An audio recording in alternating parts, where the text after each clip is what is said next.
Welcome to Mental Health Monday. We are so happy to have you all here with us this evening. Hello, Dr. Whyte. It's good to see you always. Greetings, Sister Atonte. Excited about today's program. Yes, I am too. We have a special guest, but we're going to get more into that in just a little bit. We're going to ask you guys to do what you always do and let us know where you are viewing from and let us know where you're viewing from because we like to see. We know that Living Manna Church is international, so we have viewership from all around the world, but we like to see specifically where you guys are viewing from. So we here at Mental Health Monday are always excited to talk about everything mental health. We cover so many different things, and tonight is not going to be any different. We're going to be talking about health. But there's going to be things about mental health, how they are connected. We're going to be seeing the ways that they are connected and what we're sharing this evening. So please put in the chat where you're viewing from so we can say a special welcome to you. And I don't know about you, Dr. Whyte, but are you seeing your chat? There's no. Now I just saw Jason Luxton from Oh, yep. Milton, Okay. Freewater, Oregon. He beat out Welcome. Clint. Yeah, welcome, Jason. We're missing Clint. I don't know where Clint is at. Clint is a faithful. He's always here for the past 3 years. Clint has been with us so many times here on Mental Health Monday that we just expect it to be him. But we are happy for all of you being here. We had that Absolutely. 2 week break. We haven't seen you guys, but we are excited again to be here this evening. So many things have happened. There's Clint. There's Clint. We see Amber Oh, okay. representing Northern Cal, but yeah, there's Clint. Welcome, Clint. Welcome, Clint. You weren't the first tonight, Clint. So that's why we were worried. We were worried. Want to welcome Deborah. I don't know where. Absolutely. Yes, Deborah. Welcome to Mental Health Monday. And I was just saying that there's been so many things that have happened since the last time we were on the air. I'm thinking after we did we do a I'm forgetting. We did a program right after the horrible Yes. Yeah, assassination. We did do a program. yeah, we Okay, did. but I Yeah. think the things that have transpired after that, we have not been on the air since then. Okay. And there was a sad, it was sad yesterday. I was just, it was just a Sunday, a lazy Sunday, and turned on the news, and there was another shooting in Michigan. I don't know if you heard about that. You didn't I hear didn't about get that. any There's details. I didn't get any details. Yeah, there's just in a church. There was a shooting in Michigan at a church, at a Mormon Oh church. no. So, Oh no. yeah. So I don't. The last I saw, I think one or two had died, but there were 6 injured, and it's just sad because that you can't feel safe even at a place of worship. This is and a lot of stress. People have a lot of anxiety and stress over these types of things that happen. Well, it's So, really sad because you're gonna mhm, see more and more armed guards now yes. in church settings, and before you know it, it'll be in every setting. Actually, I saw someone on the news. He works in that field in law enforcement, and he said they do recommend many churches hire a security team. It's just like We're living in that time. it's just crazy how it's getting. You know, Yes, it was it really is. And so it's, here, listening to programs like Mental Health Monday to get tips on how to deal with anxiety and stress, that is very beneficial because of the times that we're living in. Very 100%. beneficial. And of course, we're always encouraging our viewers to reach out to their own mental health professional in the area that they live. Just to always have someone that, if you need that resource to talk to when you're going through things. And so it's very 100%. important to 100%. have that. But yes, we want to jump into our program. Thankful for everyone who has put in the chat hello and where they're viewing from. You can continue to do that. We like to see where you are viewing from, but we would like to welcome Dr. Columbus Batiste. And we are going to tell you all about his book and the things that he is doing as well. So we'd like to welcome him here now to the program. Hi. Hello, hello. Welcome. Welcome, Doc. Good to Yes, see thank you you for both. joining us here at Mental Health Monday. It's so good to see you. Dr. Batiste is actually a friend of mine and a friend of Dr. Whyte. So Absolutely. Yes. we're just here with friends. That's what Yes. we Indeed. need. Indeed. I, We, I feel I feel privileged that you all have welcomed me into your virtual home. Finally, it's Yes, good to be you are here. definitely in our virtual home, and we are happy that you are here. And we know that our viewers this evening are going to be so blessed by the information that you're going to share. So we are excited about that. But Dr. Whyte, can you tell us more about Dr. Batiste, please? well, no. I You gotta can't? pull it I'm up. sorry. I thought I you can, were reading the yeah. bio. While you're pulling it up, I'll tell you the little that I know. So, Dr. Batiste and Okay. I, Okay. yeah, Dr. Batiste and I have sat on a number of conferences together. Our churches we're very nearby each other. He is blessed to have a lovely wife and some wonderful kids. And yeah, I've had the pleasure of actually engaging and enjoying his family in some social settings. So when I say this is not a hostile audience, I mean it. And then you're also going to see why we're so excited to have Dr. Batiste on, because he's just a wealth of information. So so yeah, we can obviously get into the formality of Dr. Batiste being a trained cardiologist with subspecialty training in interventional cardiology. And the thing that's really exciting, as if that was not enough, is that he's also passionate about prevention, passionate about Mm-hmm. prevention. Yes. So that's what we're really going to get into. But I'm sure Dr. Sister Tante has a formal bio. Huge. And I I actually don't. In the email that I got, I don't have the formal bio, but you did say a lot of great things, and we're gonna let No, Dr. no, I Batiste. can load it. I didn't. Okay, so here it is. Okay. Dr. Columbus Batiste is the regional chief cardiologist for Southern California Permanente Medical Group, and he's overseeing cardiovascular care delivery for 4.6 million patients. He previously chaired the Regional Cardiac Quality Committee, advancing initiatives to improve care across age, gender, and racial groups. In 2018, he spearheaded the development of a virtual cardiac rehabilitation program in partnership with Samsung Technologies, which he continues to lead and which has served tens of thousands of patients through lifestyle medicine principles. Dedicated to advancing community health, he founded Healthy Heart Nation, a nonprofit addressing social and health inequities. He's an international speaker and advocate for whole food, plant based nutrition, and he's published his book, Selfish, a cardiologist's guide to healing a broken heart, in 2024. Put a one in the chat if you are excited to host Dr. Columbus Batiste here today. Yes, we are. I'm excited. I'm excited. Just to tell you a little bit more about the book, it is a holistic guide to healing from stress, anxiety, and depression through self-care, mindset shifts, and plant-based nutrition. And Absolutely. So, I we mean, talk about just all those things. Yes. no question. Yes. So decorated. So, so Dr. Batiste, maybe we'll let you say your first words if you'd like, or did you just want us to ask you questions? Would you just Yeah, like, what? Yeah, yeah, whichever we're amongst friends. It's exactly, Yes, conversational. we Yes. are. exactly. So I have a So question. go for it. Tell us.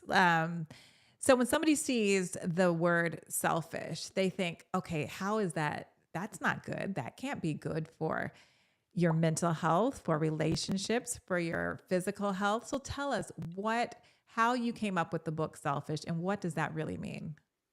No, well, that actually is a great question. And I don't just say that just like I say it to like that's something I say to everyone.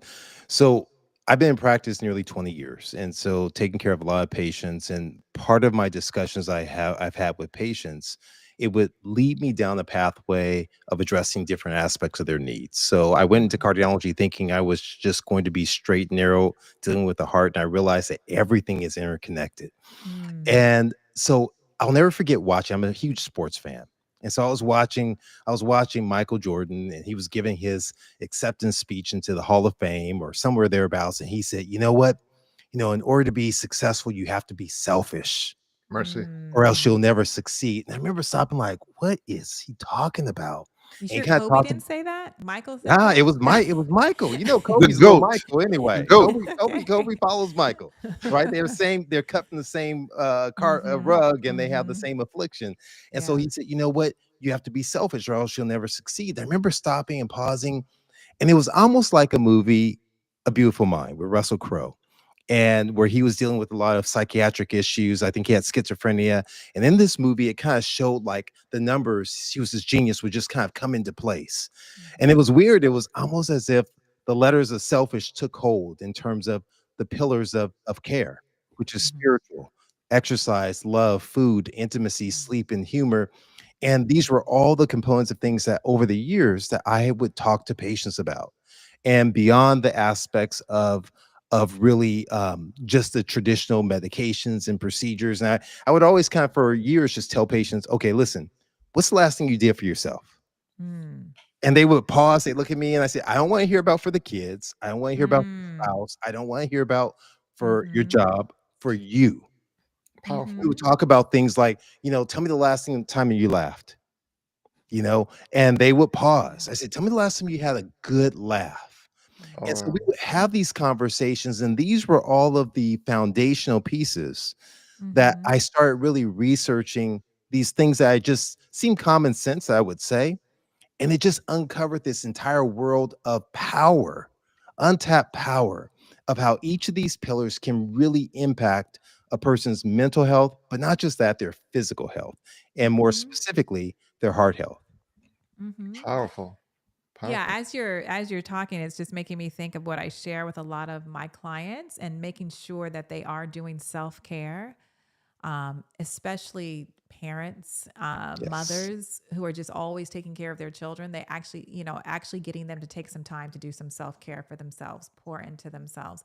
No, that's beautiful that you're able to teach your patients that.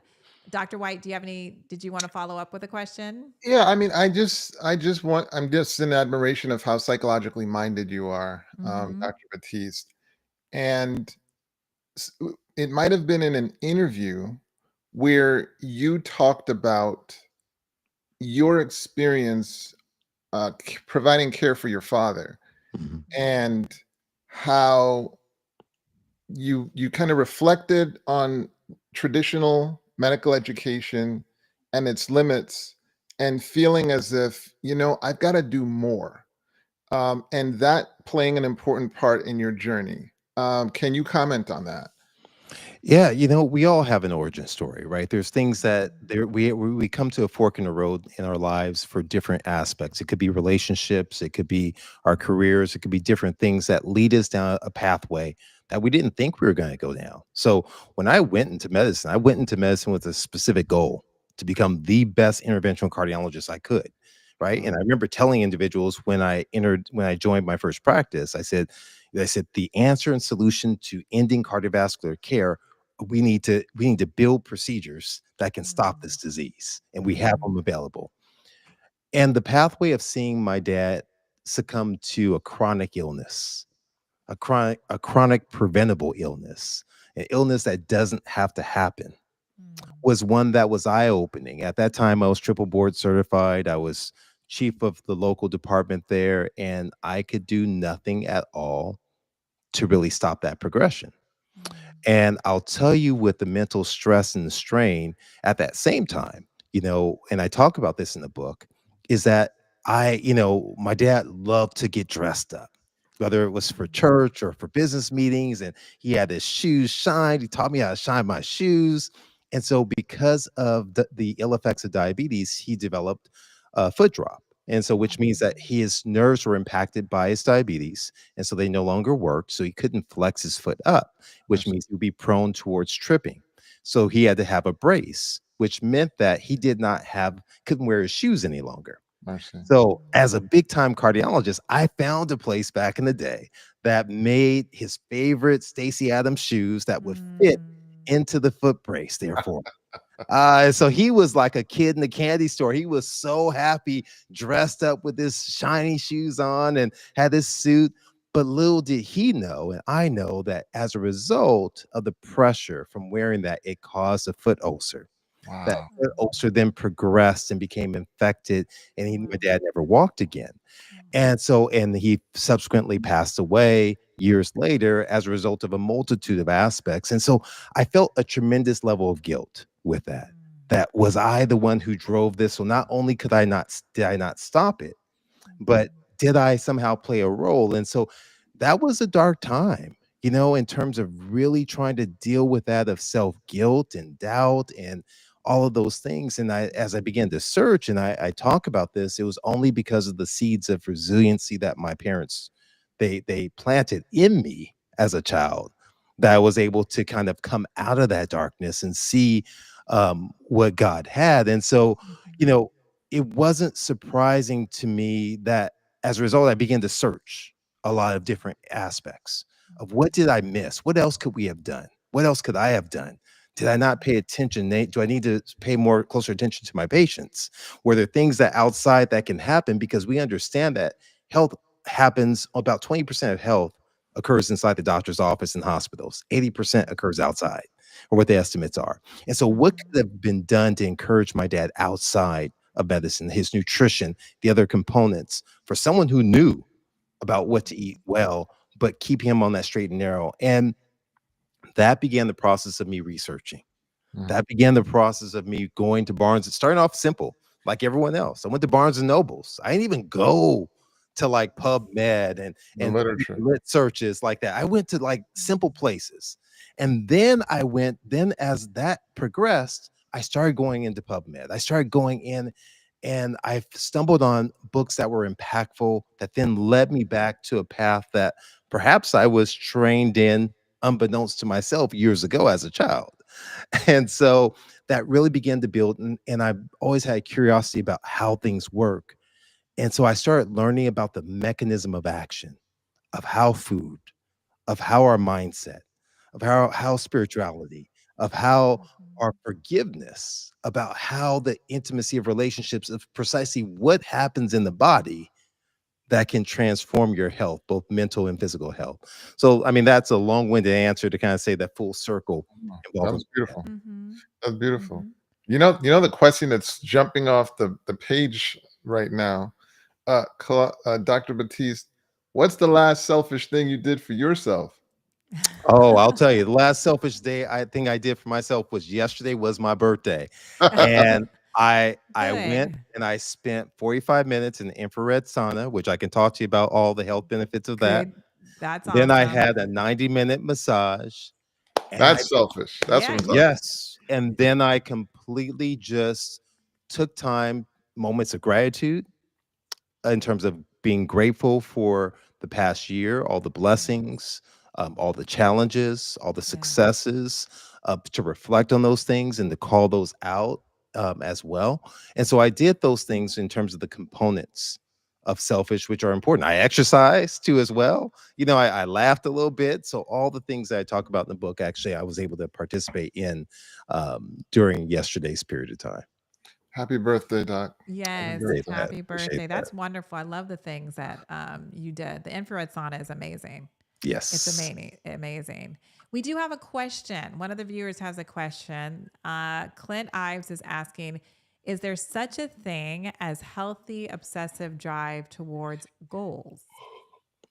Absolutely. Absolutely. Listen, I set a theme for every year, right? Mhm. And so that's typically what I'll do when I reflect on the upcoming year and what my goals are. And so I've had intentional as one of my words of the year for the past couple of years. But this time I decided I was going to make it three-pronged and keep intentional. I said strategic, intentional, and Mhm. unapologetic. Mm, That's where the obsessive component comes in, because Mm. what may seem as an obsession to others surrounding you, that brings Mhm. is your drive. That's your meaning, that's your purpose. So when we talk about meaning and purpose, that's such a powerful component, and it's tied to longevity. And that's a component of, people when they find their purpose. Now obviously connecting to um to uh, to God and having a drive and a purpose. That's what spirituality is. But that meaning and purpose, that connectivity is such a powerful thing. Now, to someone on the outside, the fact that you're driven to your meaning and purpose may seem as if you have an obsession.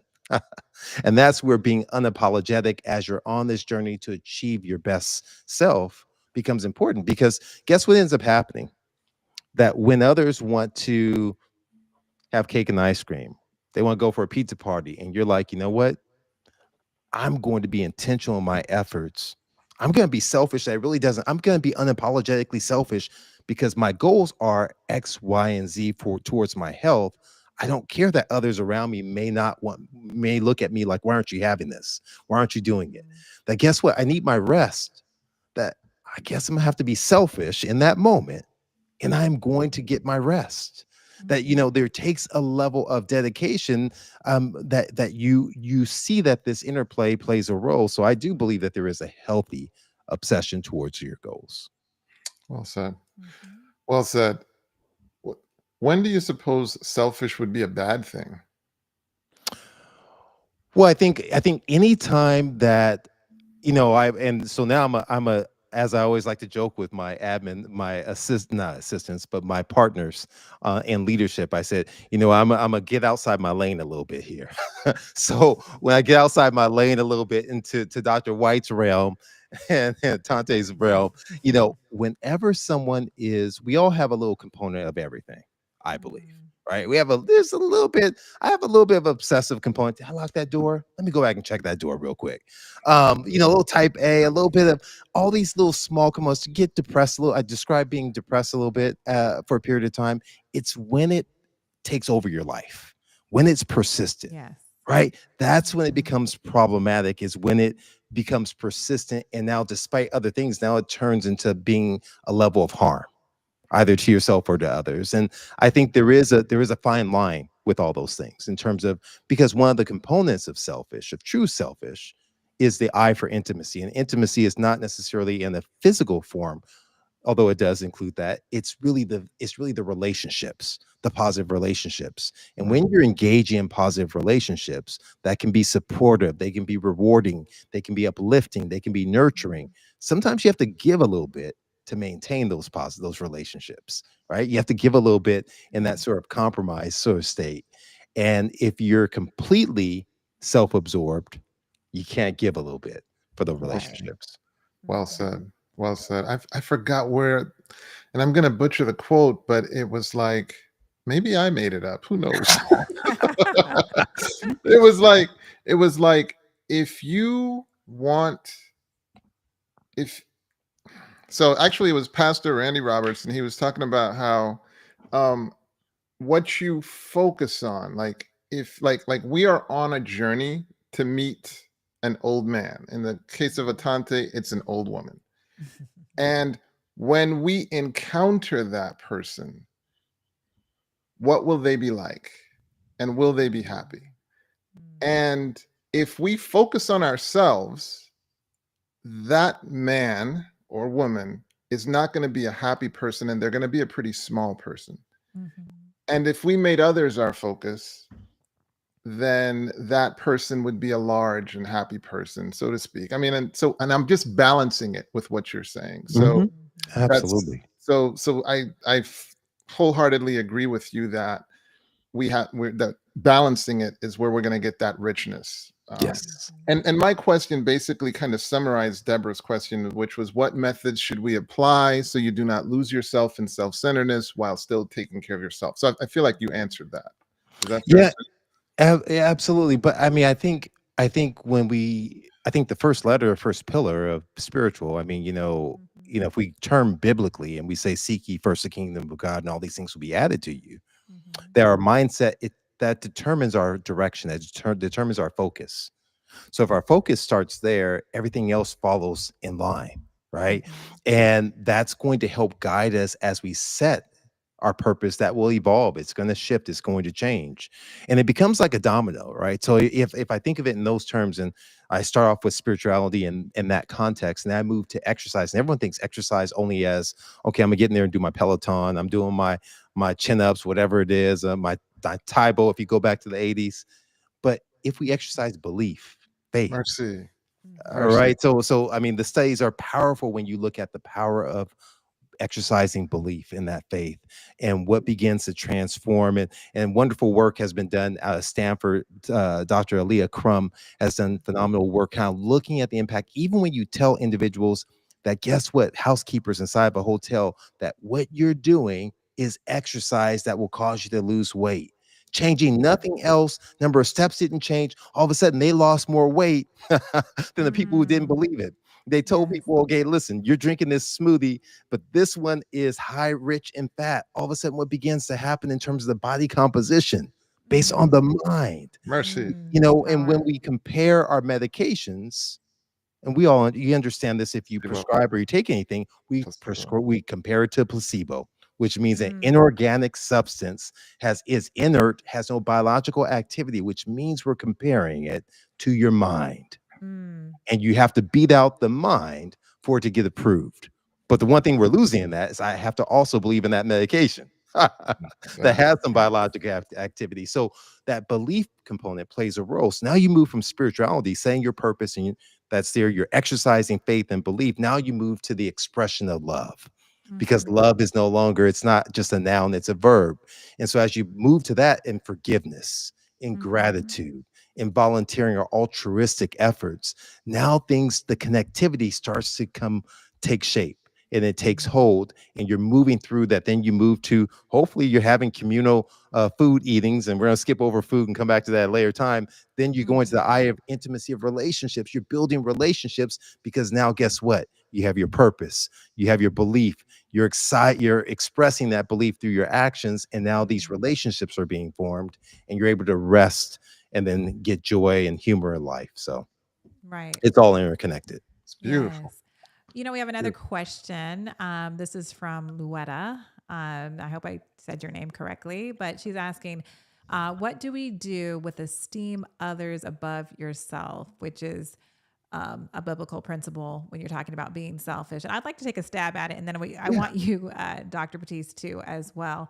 Even though, yes, the book is called Selfish, but self care actually is everything except being truly selfish. You're actually pouring into yourself. It's like for me to show up to be a good wife, to be a good mom, even to be a good therapist, I need to do my self care, pour into myself so I can show up and be the best version of myself. So you're actually not being selfish. You're making yourself the better version of yourself, doing the things that you need to do so you're in a healthy mind space so you can be a good mom, be a good mother, be a good whatever your work field is. But Dr. Batiste, please answer her question from your No, end. you're absolutely right. And I mean, it's you you want to engage in the principles of being selfish as I outlined them, Mhm. not in the personal, not in a humanistic perspective. A humanistic approach towards being selfish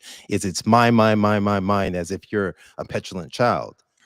The biblical Christ-like perspective as it pertains to being selfish is just what I outlined. Yes, It's the indeed. spirituality. It's the exercising belief. It's the love as an action. It's the food, Mhm. whether or not it's the intimacy of relationships. It's the sleep or the day of rest and coming away. It's the joy of life. Those are all the components, the humor that plays a role in truly being a spiritual, a Christ-like. I believe a God-centered selfishness is That's right. what you have to look at. I mean, you think of from a biblical perspective when Christ went away from his kids his parents as a teen, he said, "Listen, I got to be about my father's business," Yeah. right? That's right. That Bro, was some when people like, "What are you talking about? How you gonna talk to your parents like that? That's selfish."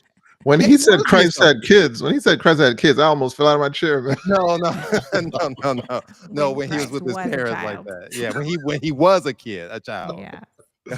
Yeah. No, Yes. No. Well, go yes, ahead. please continue to put your questions in the chat because you guys are part of this program and we want you to get everything out of it while we have Dr. Batiste here. But I have a question.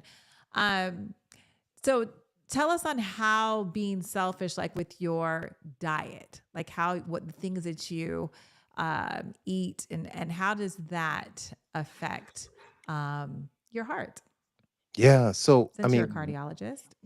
well, when I look at, I mean, we've taken, we've broken food down into macronutrients, and food has transformed over the years. And food is Mm, relationship. Food is personal with people, right? It Oh, brings joy, it brings happiness, it yeah. brings memories. Emotions are tied to it. That's there, and that we know on a regular basis. But when we look at where are the medicinal properties of food, right? It's where Mhm. the medicinal properties of food. It's clear. It's clearly evident the foods that will transform your life really are found in the foods that have been given to us on the earth, right? So fruits, vegetables, whole grains, beans, legumes, nuts, and seeds.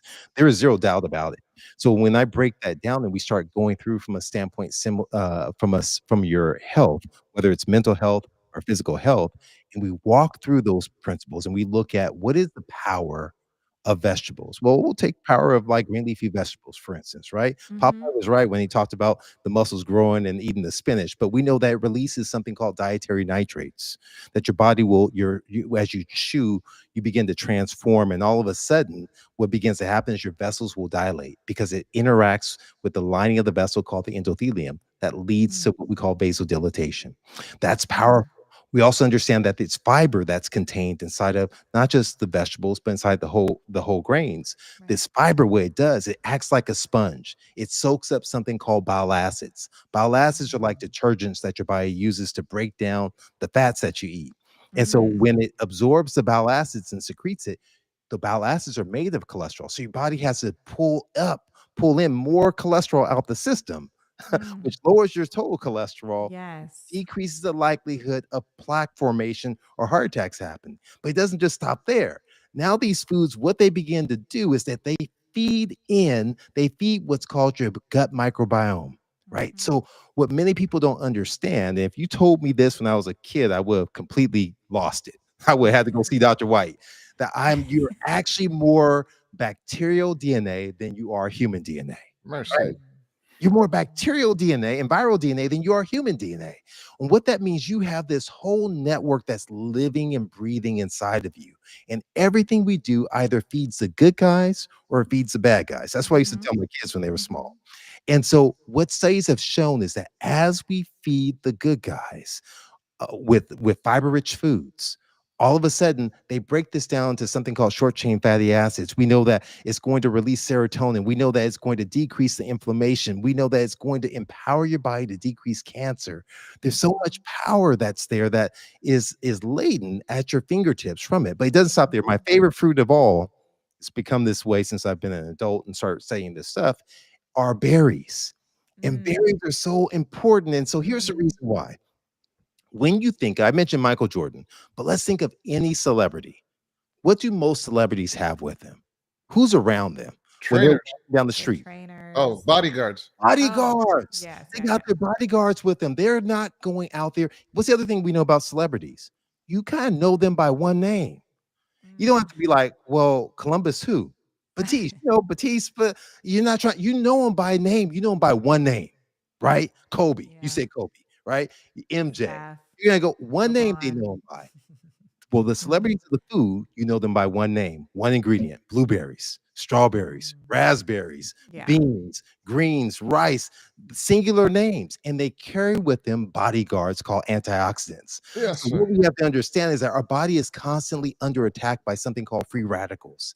And these Mhm. free radicals are looking to take and destroy us. And these free Yes. radicals bombard our cells and they disrupt the cells, they steal the joy. They call it electrons. They steal it and Mhm. snatch it, causing that cell to die. And so when Mhm. you get these free radicals, they stand in the way. They absorb the attacks from the free Mhm. radicals. Doesn't it sound familiar, right? Mhm. And so as you eat more and more of these antioxidants, you now are defending yourself. You're loading yourself with with bodyguards on a daily basis, and that's the Mhm. power of eating selfishly through a plant-rich diet, right? So I try and focus on what are you eating for your health. So when people Yeah. ask me, well, what you're trying to say that this is bad for me? I'm not trying to say is it bad for you. I'm trying to say, can you tell me how it's good for you? Wow. Oh, I I'm like not that. talking about if it tastes I good, like that. I but You like know, that. tell me how it's good for you. I'm about trying to intervene. So Mhm. Dr. Whyte said something earlier. He said that I'm about the power of prevention, and I have to humbly disagree. I don't believe there is any prevention. There's only intervention. There is Mm. only intervention, because I'll tell you what, disease starts from the moment we pop out the womb. There are actually studies Mm. that have shown that in some individuals, mothers or smokers, start to get thickening of the Crazy. lining of the vessels of the heart in utero. That we Mm. know that atherosclerosis begins before the age of 10. So as early as 2 years of age, it Mm. progresses, that individuals will have this, and that it's a silent progression. And this goes to multiple disease states, Yeah. that we're all living with microscopic cellular death that's leading to cancer. And so we're constantly in this struggle between illness and wellness. And the question is, who are we feeding? The good Right. guys Mm. or the bad guys? You know, you just dropped so much science on I us. know. But You but I definitely think did. I think all the men will want you to expand on your discussion about spinach and nitrates. Dr. Batiste, why is nitrates something that we as men will be very interested in, and women too, but especially men? Well, I'll tell you, there are many bodily functions that rely upon it, right? So when we talk about the ability to procreate, to one of the things that men suffer with as they enter into, well, first let me take a step back. One of the things that I first noticed during watching sports is that there's always these commercials about erectile dysfunction medications. Mm. They're Mhm. pervasive. And what's so Mhm. interesting is that over the years, the individuals in the commercial, if you've ever noticed, and not because I'm getting older, but the people are getting younger and younger. Before they would show like senior citizens in these erectile dysfunction commercials. Now they're showing 30-year-olds in Mhm. erectile dysfunction commercials. They're advertising on social media. And the question is, why? Now we understand there's a mental health component that can play a Mhm. role in it. We know there's Mhm. multiple aspects, but I'll tell you, the root cause is a vascular issue. It's a Yeah. vascular issue, and Yeah. as the vessels become restrictive, there becomes an issue that happens. That's where study after study tells us the power that as you begin to eat fruits and vegetables and whole grains, there's improvement in erectile function. There's an improvement as a whole. But you mentioned men, but this also pertains to women. Yeah. Mhm. So when we look at women, women have a superpower literally. So I am of the belief that women, that means that's Atonte, is way smarter than what we are. They have Well, like this level of intelligence that's pervasive. I believe it. I've seen it throughout school and everything. You lose your superpower when you start going through menopause. That right. estrogen is a superpower.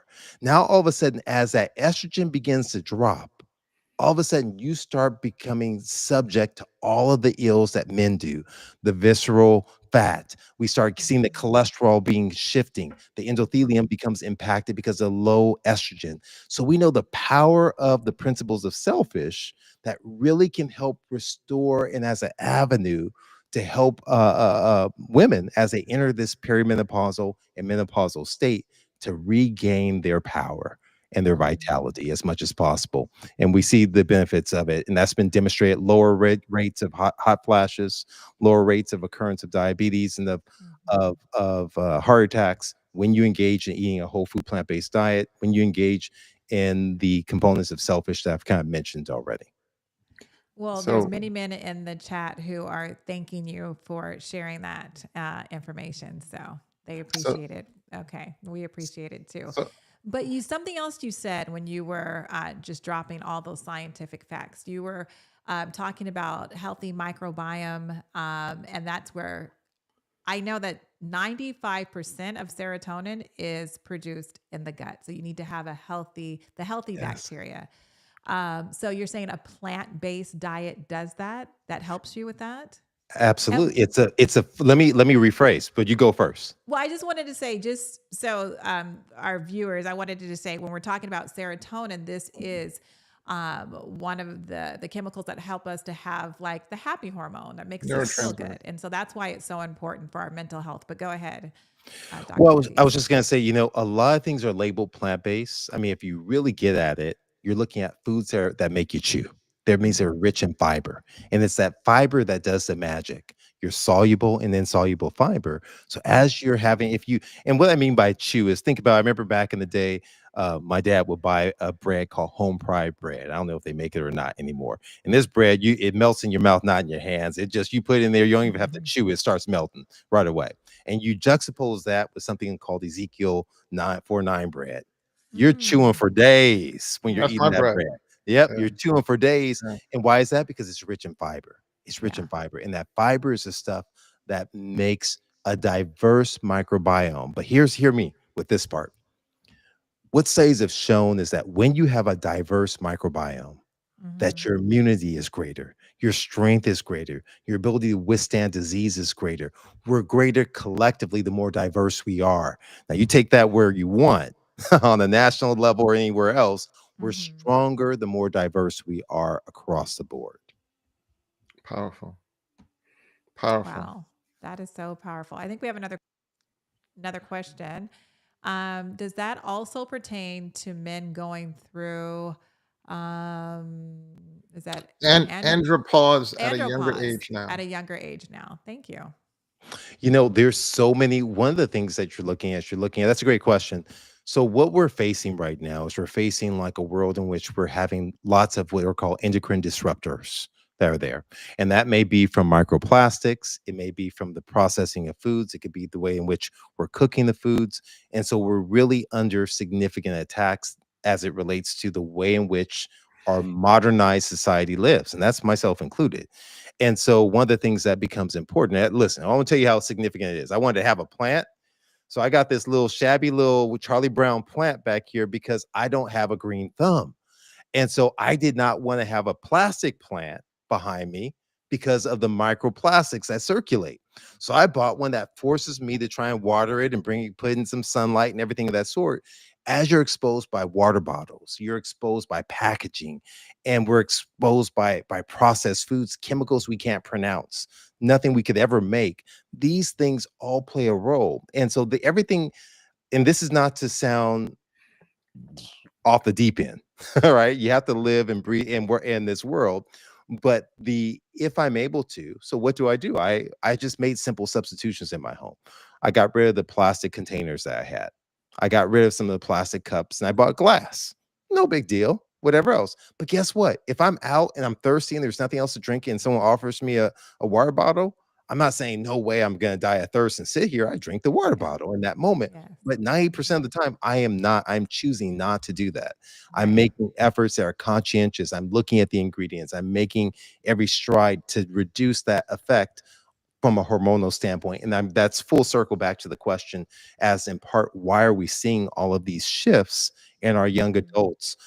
And this impact of stress, this impact of our foods, it's been well documented with females going through early menarche and so forth and so forth. And we see the same thing affecting our men. We see the same thing for infertility for men is with the microplastics. Bro, what's the plant you would recommend for someone like myself? I've got a friend. But yeah, like that you would recommend for, sitting in an office like this. What's the plant you'd recommend? Well, first of all, you're asking the wrong somebody because I Okay. dropped out of. I did not want to do plants, and I did not want to deal with like rodents inside of biology. So I took biochemistry, so I could avoid. You and me both. That's why I'm asking you. Yeah, so I Put went it in on. the chat if you guys know. If you guys know the plant that I should get help for me an office as like well. this, let us know, man, because I definitely want to step my game up. Yeah, my I mom bought and a my grandfather had a green thumb, but it didn't pass to me. Like I buy plants, but they die. And I have a very black thumb. Okay, so ditto. super black. I'm telling you. So I got this plant. I was like, oh man, this looks good. It's gonna look all full and everything. All of a sudden the leaves are dying and I'm going back and forth, but I'm committed to I'm not giving up. I promise I want to make this plant flourish. Yo, props to Noel Gully. Noel Gully.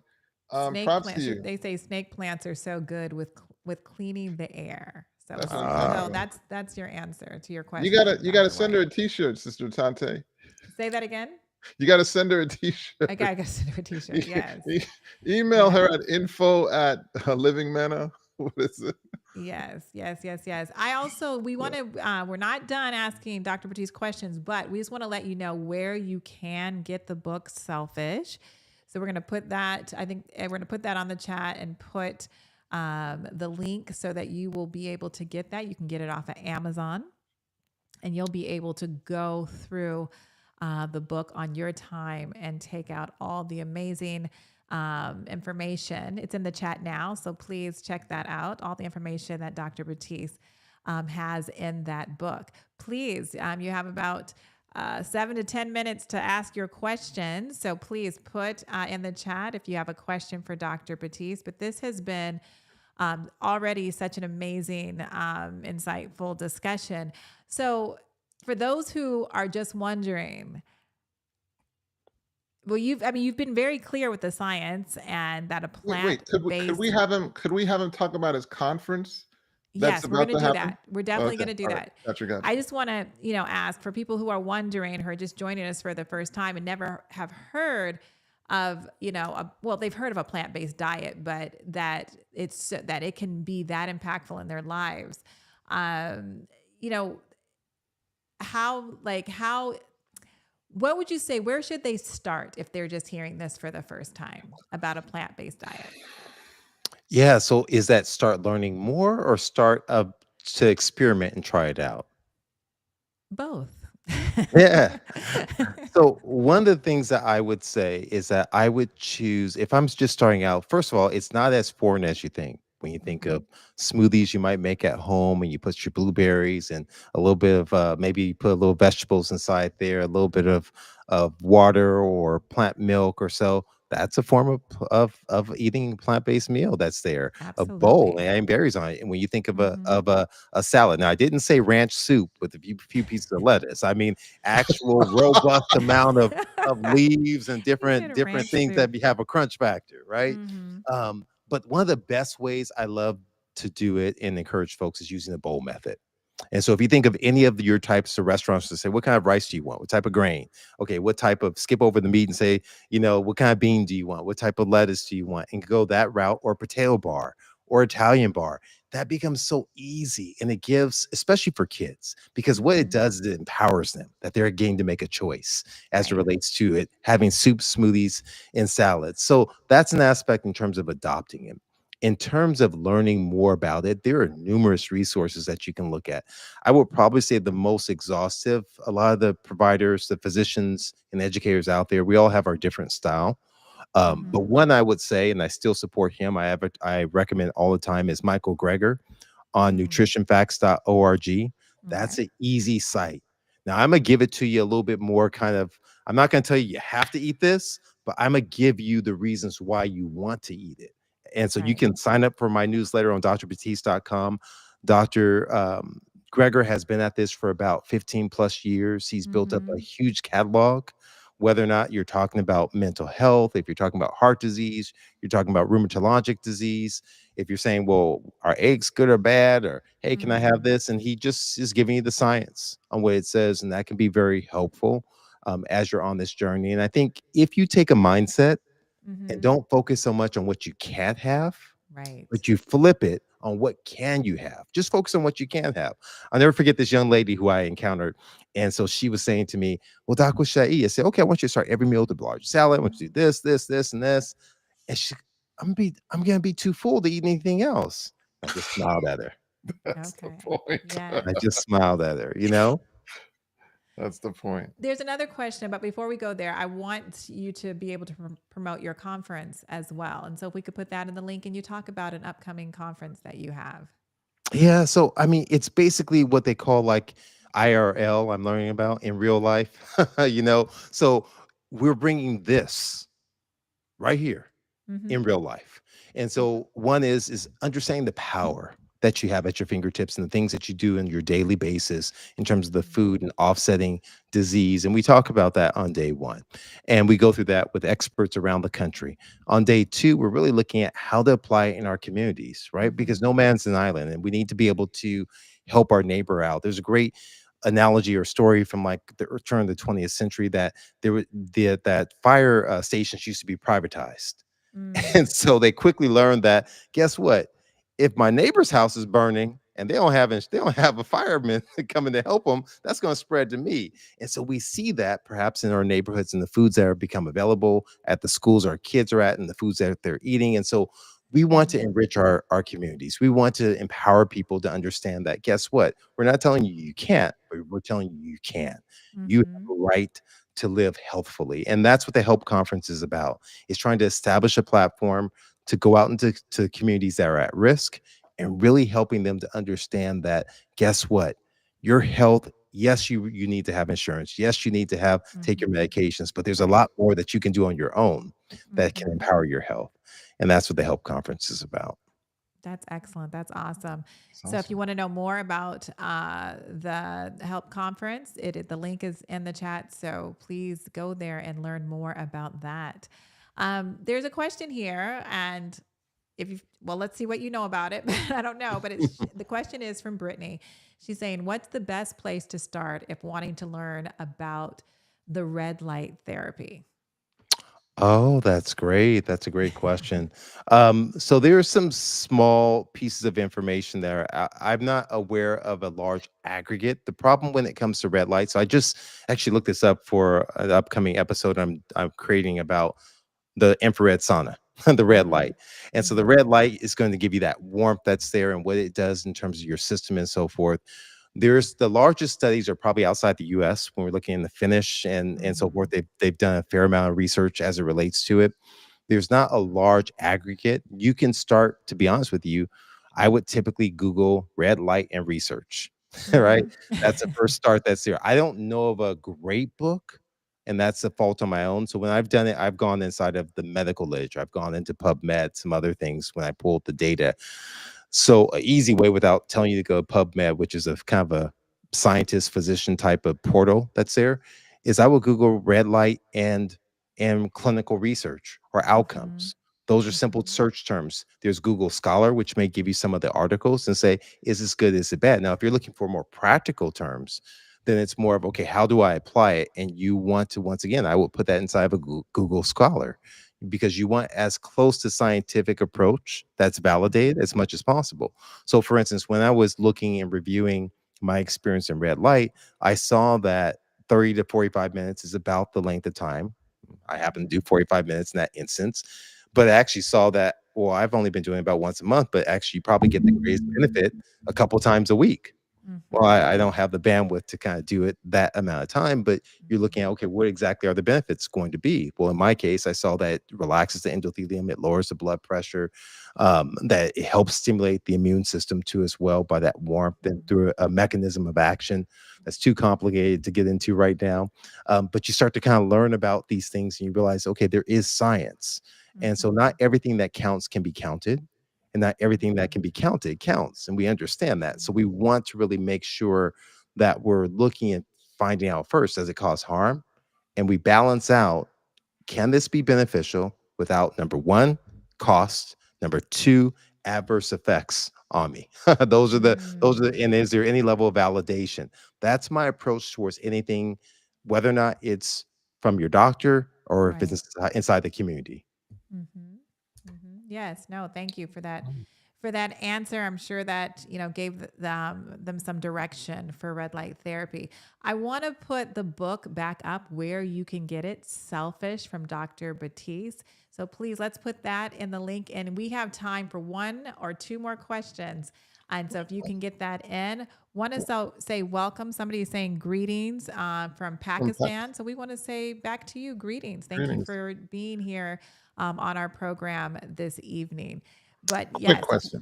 oh, go ahead, Dr. White. Yeah, so I got a quick question for you. I'm sure you probably haven't heard of Kachava. Have you heard of Kachava? Yes, I have. Bro, man, what do you think of Kachava, man? I live by it. So when My it comes friend, I should say my friend lives.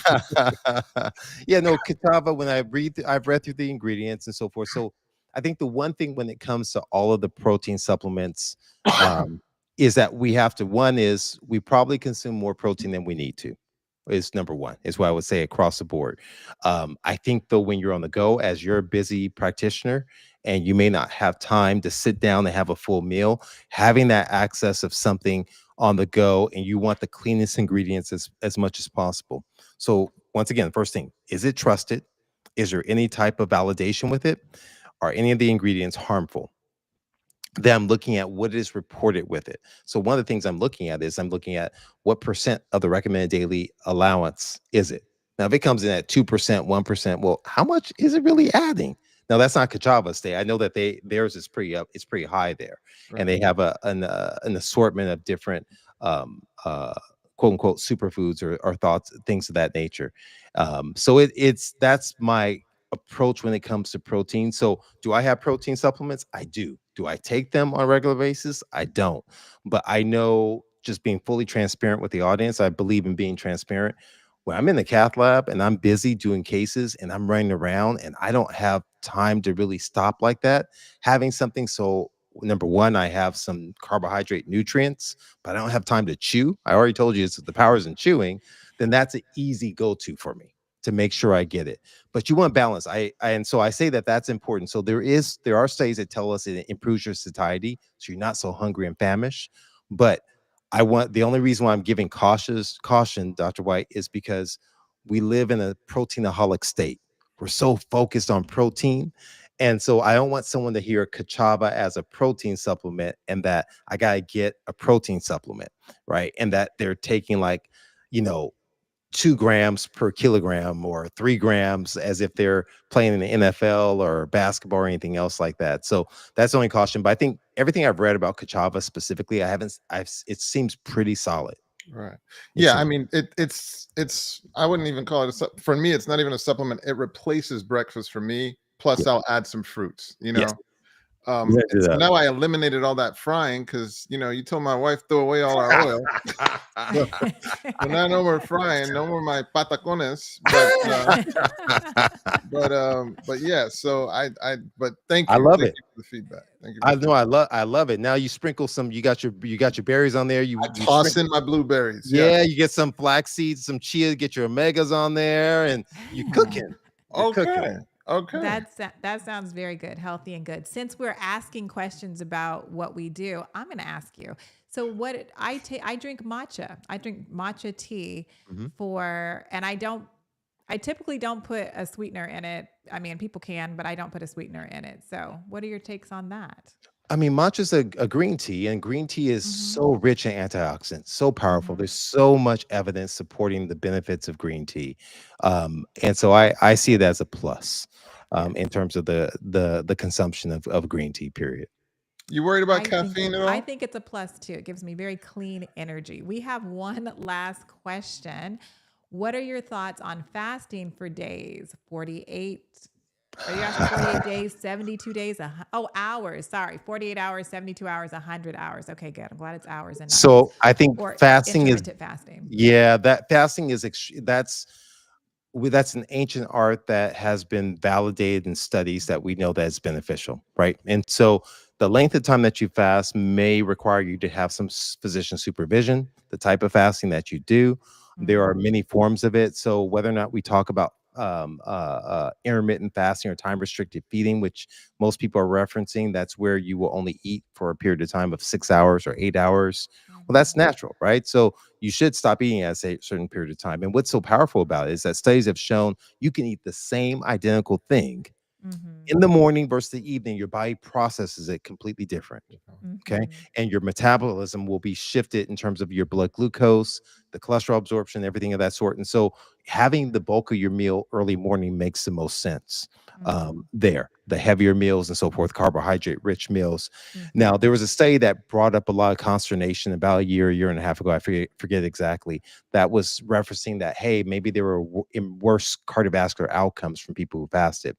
What they didn't characterize was the quality of food. Now, you can't fast and have burgers and fries and steak and pizza and think that you're going to have an improved health outcome because you Mm-hmm. fasted during that period of time. So the quality of food still matters, but the time restriction has been shown. Now, Walter Longo has done a phenomenal job of doing. USC has done tremendous research where what he's done is he's gotten the benefits of fasting over a 5 day period of time with a Mm-hmm. restricted caloric intake. So you're Mm. still eating and you're Hmm. drinking teas during this period of time, and he's shown an improved immune function, a Mm-hmm. decrease as far as an inflammation. He's Yeah. shown like all the benefits in terms of diabetes. And so a Mm-hmm. cycle of 5 days at the beginning of every month, I believe it's somewhere around 900 calories into like 600 for about 3 or 4 days. I forget the exact amount. And he has a Mm-hmm. specific regimen. And so he balances it out. It's through a site called Prolong. But Mm-hmm. there are, one can mimic that sort of pattern of what he does in your own life and the foods, depending upon how aggressive you are. Yes. I just want to say on top of that, just my experience with fasting. I've done this throughout the years and stopped, but I'm doing it again currently now. And I got this from a doctor, and so you have to get it from your doctor. Don't do what I do, but do it, what's safe for you. But I do 36-hour fast once a week, and I do that for inflammation. And I can say that it does help to lower. I have felt for me, it has helped with my inflammation issue because of Absolutely. my autoimmune disease. And it's not as Can you hard as people unpack that? think. When I say 36 hours, I'm like, I'm sleeping for probably 16 of those 36 hours. It's not like Yeah. you're asleep. So it's not as hard. And then when you wake up the next morning, I feel like I'm not hungry at all. I don't have that hunger craving when you wake up the next morning. It's just very interesting feeling, but So, yes. truth be told, I did a 21-day fast years ago now. Time slips Wow. by. And I'll be honest, it was a struggle the first couple of days. And Right. then I had this sense. It wasn't completely no water, no anything. Just a green juice fast. Mm-hmm. Right. I had this sense where everything came quickly to me. Wow. Like I just felt like Your mind's I felt clear. like Yes. my mind opened up in that Yes. moment. And so literally, and the downside was it almost gave me a sense of like, you inferior mortals. What's wrong with you? Not only that, but my senses exploded. My sense of Mm, smell, my hearing, everything just exploded.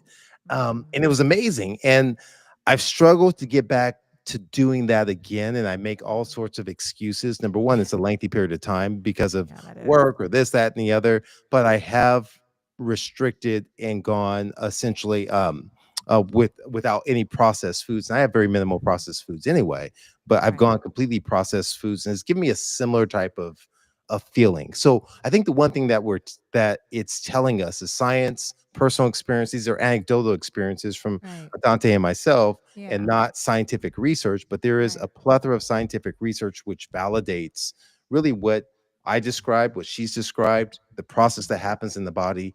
And so it's something to kind of consider looking at. There are sites that do it under medical supervision. True Right. North in Northern California. There are several other sites that do it as well. They've had phenomenal outcomes with hypertension, with some Mm-hmm. cancers that they've reported inside of literature. And so there is something to it. Now, if you go and you talk to your doctor about this, if you talk to me about 18 years ago, I would have just shook my head at you and said, "What are you talking about? Don't listen to those crazy people over there." And I'm not saying to abandon anything traditional, but what I'm saying is that there is something to the body reset, and there is growing science as we're reporting more and more about the power of a lot of these modalities. Yes.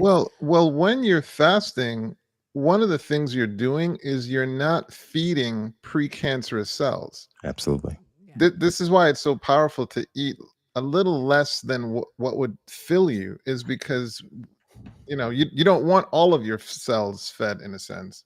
But no, And your wonderful energy, I information. find my energy goes way up because Mhm. my body's not having to digest food. So I'll Yeah. have a lot of energy by the end of the day, which is great. We have to take this last question. We have to take it because it is my sister in love, Veronica Myers. She has a Hey, question. Veronica. And so she is asking, does matcha have as much caffeine as coffee? I just want to say, I don't know the answer to that. I'm just assuming maybe not as much as coffee because I could never drink coffee. It gave me the jitters, but I can drink matcha. So, but maybe Dr. So I don't Batiste. I don't know the actual milligram amount that's there, and I think but there will be a lot of factors that will come into play. So my initial gut response, and it's without me recalling specific numbers, is that it's less than coffee. But Mhm. realize with coffee, you're going to have espresso, you're going to have different brews and types of blonde, different ones that are there that will have different levels of caffeine.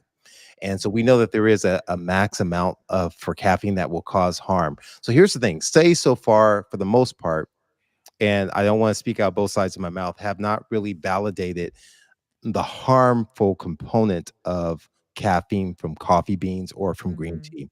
What they've noted the harmful components are what we add to it, the sugar, the cream, and so forth, I would think so. in the amounts.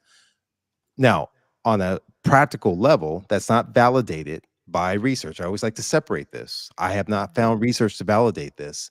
My concern for individuals is just what you mentioned, Tante, is about the jitters, about the heart Mhm. palpitations, the skip beats. I'm concerned that what happens when you have caffeine is that you pee, right? You urinate, you're losing free water, which may lead to Mhm. dehydration to some degree, electrolyte instability, propagate arrhythmias for individuals, but that has not been validated consistently in research trials, for me to say it. I also don't like the thing that happens less so with those who consume matcha and green tea. I haven't seen it Mhm. documented. Doesn't say it doesn't exist. I haven't come across that data. Mhm. Is the withdrawal effect? Is it when I don't like from like coffee and caffeine and so forth? Is the Mhm. withdrawal that if you don't have it, you have a blaring headache, you get grumpy and irritable? I have not Right. seen that play out from what I've found from matcha and green tea in the same way I Mhm. have from coffee, and then obviously all these energy drinks. Just as a side note, this is harmful to your body. Science has told me this completely, and it will wind you up with not me. I'm a plumber of the heart, but you're going to see one of my colleagues who are electricians of the heart is what will end up happening. Mhm. Yes. Profound. Well, this time has flown by. Dr. Batiste, thank you for stopping by and spending this time with us. We are very thankful. I know our audience is thankful. Want to put up one more time the book Selfish, where you can get it. We're going to put that link up so you can get that on Amazon, and also the link for the Help Conference so you can get more information about that as well. So we want you guys to check all of that out. It's always fun to do the program with you, Dr. Whyte and Dr. Batiste. Thank you again. To our Thank viewing you. audience, we will see you in 2 weeks. We're going to take another break. We'll see you in 2 weeks, and we will be right back here with you for Mental Health Monday. Have a good evening. Thank you again, Dr. All Batiste. right. Thank you guys.